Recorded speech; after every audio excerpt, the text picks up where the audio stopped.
नमस्कार दोस्तों। आज जो हम अध्याय करने जा रहे हैं उसका नाम है भोजन सभी के लिए। इसका पहला भाग हम पहले ही कर चुके हैं। आज हम इसका दूसरा और आखिरी भाग करेंगे। तो चलिए देखते हैं इस भाग में हम क्या जानने वाले हैं। इस भाग में हम बात करेंगे जंतु के बारे में, जहां हम जानेंगे कि जंतु आखिर क्या खाते हैं। और उसके बाद हम बात करेंगे भोजन के रूप में पौधों के भाग के बारे में, जहाँ पर हम जानेंगे कि पौधों के कितने भाग होते हैं और हम किस पौधे का कौन सा भाग खा सकते हैं। पर चलिए एक क्वेश्चन यानी कि प्रश्न से शुरुआत करते हैं। प्रश्न ये है कि क्या सभी जीव जंतु एक ही प्रकार का भोजन खाते हैं। इस प्रश्न को हमने आखिरी जो वीडियो थी उसमें भी देखा था और हमने जाना था कि सभी जीव जंतु अलग अलग प्रकार का भोजन खाते हैं, परंतु कैसे। चलिए उदाहरण लेते हैं। क्या आपने कभी किसी शेर को घास खाते हुए देखा है। अब शेर गली में तो घूमते नहीं, तो हमने नहीं ही देखा होगा, परंतु हम जानते हैं कि शेर घास नहीं खाते। तो घास आखिर कौन खाता है।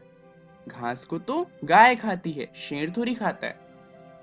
तो अब हमें ये पता चला कि जो शेर है वो घास नहीं खाता, परंतु शेर मांस को खाता है और गाय मांस नहीं खाती, वो घास खाती है। तो इससे हमें पता चलता है कि जो जंतु हैं वो अलग अलग तरीके का खाना खाते हैं। तो इससे जंतु अलग अलग तरीके के भाग में बांटे जा सकते हैं। चलिए जानते हैं कि वो भाग कौन कौन से हैं। सबसे पहले आता है शाकाहारी जीव।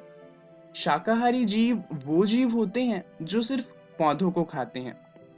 उदाहरण के लिए गाय और खरगोश। इसके बाद बात आती है मांसाहारी जीव की। मांसाहारी जीव वो जंतु होते हैं जो सिर्फ दूसरे जंतुओं को खाते हैं, ये पौधों को नहीं खा सकते। उदाहरण के लिए शेर और बाघ। अब कुछ ऐसे जीव भी होते हैं जो पौधों को भी खा सकते हैं और जीवों को भी खा सकते हैं। क्या आप सोच सकते हैं ऐसे किसी जीव के बारे में। जरा सोचिए। ऐसे जो जीव होते हैं जो मांस को भी खाएं और पौधों को भी खाएं, इन्हें कहा जाता है सर्वाहारी जीव। इसका सबसे बड़ा उदाहरण है हम खुद यानी कि मनुष्य, क्योंकि हम पौधों को भी खा सकते हैं और मांस मछली को भी खा सकते हैं। इसके अलावा अगर उदाहरण ले तो हम कह सकते हैं कौवा भी एक सर्वाहारी जीव है। उसके अलावा अगर हम कुत्तों की बात करें तो वो भी सर्वाहारी जीव में ही आते हैं। चौथी तरह के जो जीव होते हैं उनको कहा जाता है कीटभक्षी जीव।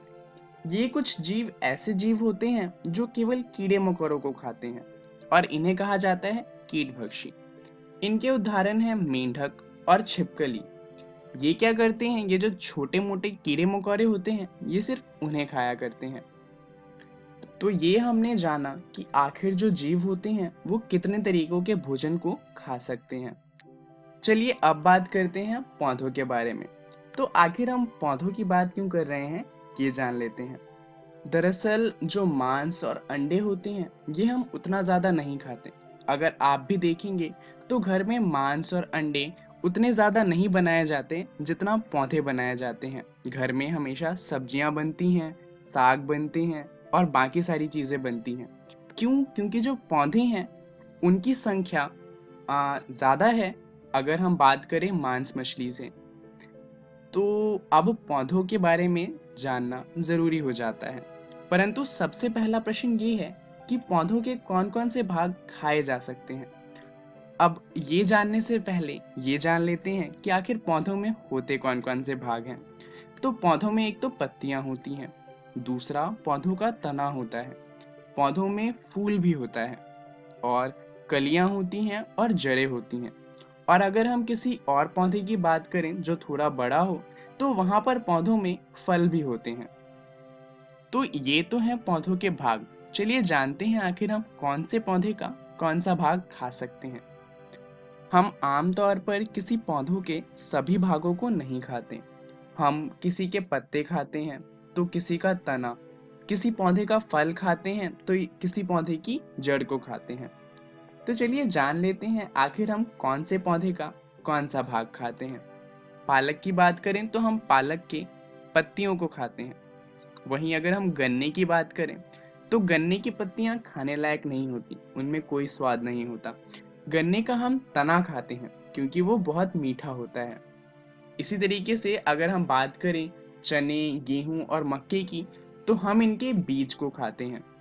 वहीं पे अगर हम बात करें गाजर और अदरक जैसे जो पौधे हैं उनकी, तो इनके हम जड़ों को खाते हैं। अब कुछ ऐसे पौधे भी होते हैं जिनके हम दो या दो से अधिक भागों को खा सकते हैं। क्या आप ऐसे किसी पौधे के बारे में सोच सकते हैं? चलिए एक उदाहरण लेते हैं। सरसों की बात करें तो सरसों के हम बीजों का तेल बनाते हैं, जिसे हम खाना बनाने में इस्तेमाल करते हैं।